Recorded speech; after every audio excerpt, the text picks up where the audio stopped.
Diplomasi tak selalu ditempuh lewat jalur politik dan ekonomi, karena ternyata seni dan budaya juga punya peran besar untuk merekatkan relasi antar negara. Anak Jakarta tak percaya? Coba saja tengok bagaimana seni dan budaya menjadi tali persahabatan yang kuat antara negara Jerman dan Indonesia sejak 60 tahun yang lalu. Yuk ikut tim Jakarta ke Goethe Institut, pusat kebudayaan Jerman di Menteng, Jakarta untuk membuktikannya. Sejak pertama kali berdiri pada 1962, Goethe Institut membawa misi kebudayaan melalui pembinaan bahasa Jerman, kesenian, dan ceramah. Misi mulia tersebut dibawa langsung oleh Dr. Winfried Stahe yang datang ke Indonesia pada 1960-an. Sejak itu, Goethe Institut menjadi ruang terbuka terutama bagi generasi muda Indonesia untuk mengenal lebih dekat kebudayaan Republik Federal asal Eropa Barat ini. Menurut catatan sejarah, ada beberapa acara seni budaya yang pertama kali digelar dan menyedot perhatian orang Indonesia, yaitu penampilan grup tari Dace Tensa, grup musik Dacen Bassolisten, dan pentas opera di Kluge, atau Putri Cerdik karya komponis Jerman Carl Orff di Teater Besar Taman Ismail Marzuki. Oh ya, Profesor Dr. A. Subaryo Joyo Disuryo juga pernah memberikan ceramah di sini. Tanya orang Indonesia yang belajar budaya Jerman, tapi orang Jerman juga belajar budaya Indonesia. Pada 1985, grup senda tari Jawa, Wayang Orang Barata, pernah diundang Goethe Institut ke festival pantomim di kota Köln, Jerman. Sederet fakta sejarah tersebut menjadi bukti dari kekuatan diplomasi budaya yang mampu menjaga relasi Indonesia dan Jerman selama 6 dekade. Setelah mengenal sejarah Goethe Institut, sekarang tim Jakarta diajak berkeliling oleh tim Goethe Institut. Cocok nih untuk anak Jakarta yang belum pernah berkunjung ke sini. Langsung saja kita masuk. Selama masa COVID-19, anak Jakarta tetap harus menerapkan protokol kesehatan ya, dengan mencuci tangan dan memindah di aplikasi Peduli Lindungi. Tapi sebelum masuk ke dalam gedung, tim Jakarta salvok nih dengan gedung Goethe Institut yang terlihat berlagam klasik khas bangunan Eropa tempo dulu.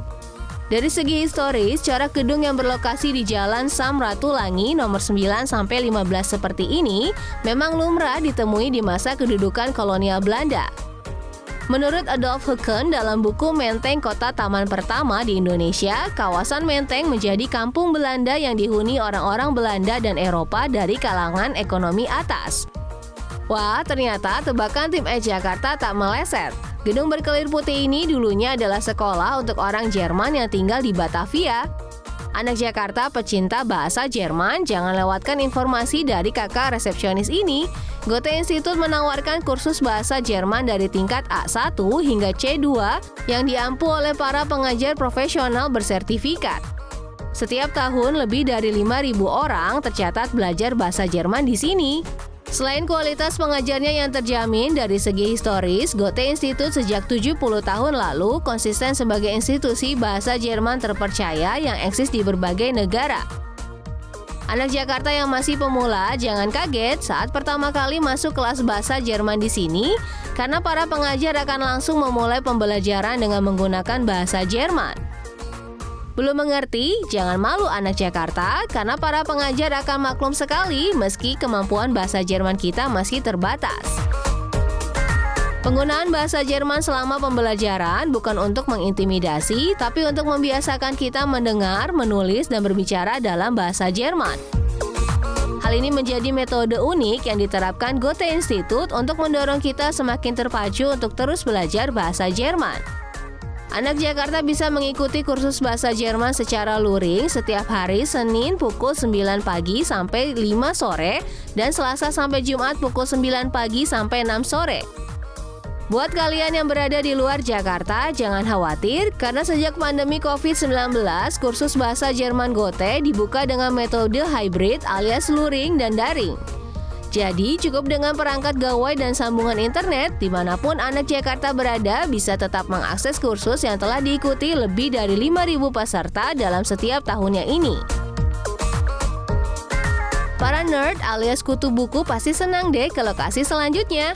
Ya, inilah perpustakaan Goethe Institut yang buka setiap hari. Anak Jakarta bisa membaca 5.793 koleksi buku, 836 DVD film, dan 334 CD lagu. Hampir seluruh koleksi menggunakan bahasa Jerman.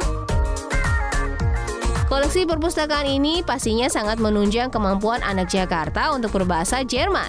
Apalagi anak Jakarta yang berkuliah sastra Jerman, wah bisa jadi bahan referensi skripsi deh.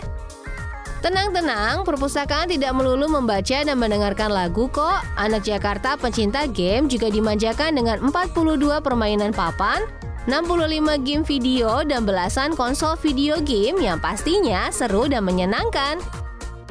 Apalagi kalau anak Jakarta berkunjung ke sini dengan teman-teman, jadi bisa main game bersama-sama ya. Bagi anak Jakarta yang berkursus bahasa Jerman di sini, bisa meminjam berbagai media bacaan dan DVD untuk dibawa pulang. Para kutu buku dan pencinta game sudah dimanjakan, sekarang giliran anak Jakarta pencinta seni. Di Goethe House, si jiwa artsy anak Jakarta pasti happy dengan penampilan seni pertunjukan seperti teater, musik, dan tari. Ruang berkapasitas 300 kursi ini menjadi tempat yang cozy bagi kita untuk menonton pertunjukan seni dan budaya yang menampilkan artis khususnya dari Indonesia dan Jerman. Seperti yang anak Jakarta sedang lihat ini, ada penampilan dari Monica Hapsari dan Bubu Sianturi. Keduanya tampil menawan di konser eksperimental Alur Bunyi 2022. Di tangan para seniman ini, ternyata bunyi tak hanya asyik didengar, tapi juga dilihat. Ya, dengan konsep eksperimental, para seniman bisa menampilkan karya lintas media, paduan dari audio dan visual. Lengkap sudah jalan-jalan kita ke Goethe Institut kali ini. Anak Jakarta jangan ragu ke sini untuk merasakan langsung asiknya belajar bahasa dan budaya Jerman. Semakin banyak bahasa yang kita pelajari, maka semakin terbuka pula wawasan dan pengetahuan kita sebagai warga dunia.